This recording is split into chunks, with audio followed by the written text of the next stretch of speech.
One of the greatest frustrations and fears for rideshare drivers is the minimum fare drive. The minimum fare drive. Minimum fare drive is just the bare minimum length of a trip that it triggers. That if you don't go over it, you get the minimum fare. So if you look on the Uber or Lyft app, you can see the minimum fare rates for the specific class you're driving or in the city.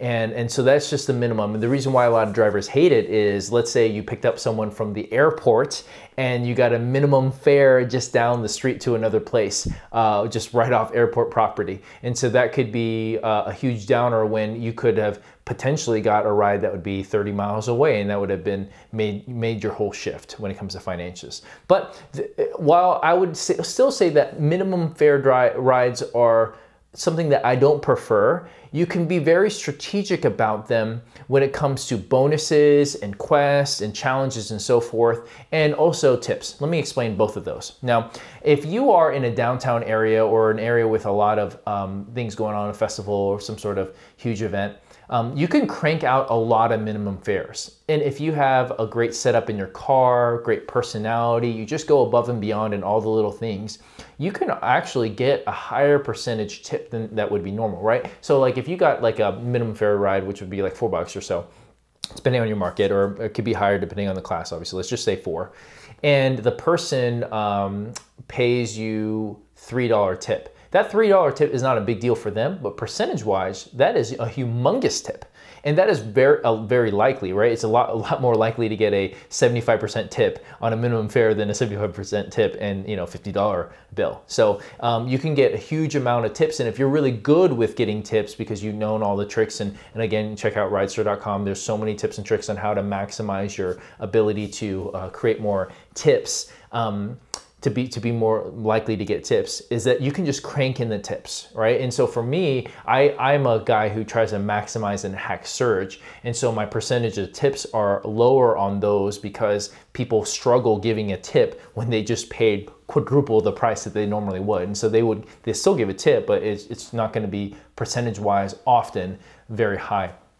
Now, so the way minimum fares can be awesome is when you cranking away and just getting the $2 tip, the $1 tip, $3 tip, and you did maybe, I've heard of some drivers who did 5 in an hour, that's 5 potential tip opportunities and some mega tip opportunities, right? And also the huge bonus is that you can get a text from Lyft or a special quest on Uber, say, hey, if you do 30 rides, you're gonna get an additional bonus $20 or additional bonus some crazy number. And sometimes, depending on the market and depending on the situation, they're gonna crank up those bonuses or different challenges where you're gonna get a huge fee. Huge bonus. And so really it doesn't matter if that ride's a 30-minute ride, 30-mile ride, or a 3-minute ride, you still get that credit. And so if you're trying to hit a certain goal, man, minimum rides is where it's at because you can just crank them out. And although a longer ride is more profitable, it may not be, because sometimes you can do a certain amount of rides and you'll get an additional $1 or $2 bonus per ride. And so that's just a lot more efficient and a lot better ROI. So I'm not a big fan of minimum fare rides. And especially because I've never been consistently a long-term full-time driver. And so I haven't been able to benefit from some of those huge challenges where you do 150, 300 rides in a week. But if I were a full-time driver, and I would utilize minimum drives a lot more. And so use this video and use more tips and tricks we have on Ridester.com to maximize how to use minimum fares for your benefit and not to your detriment.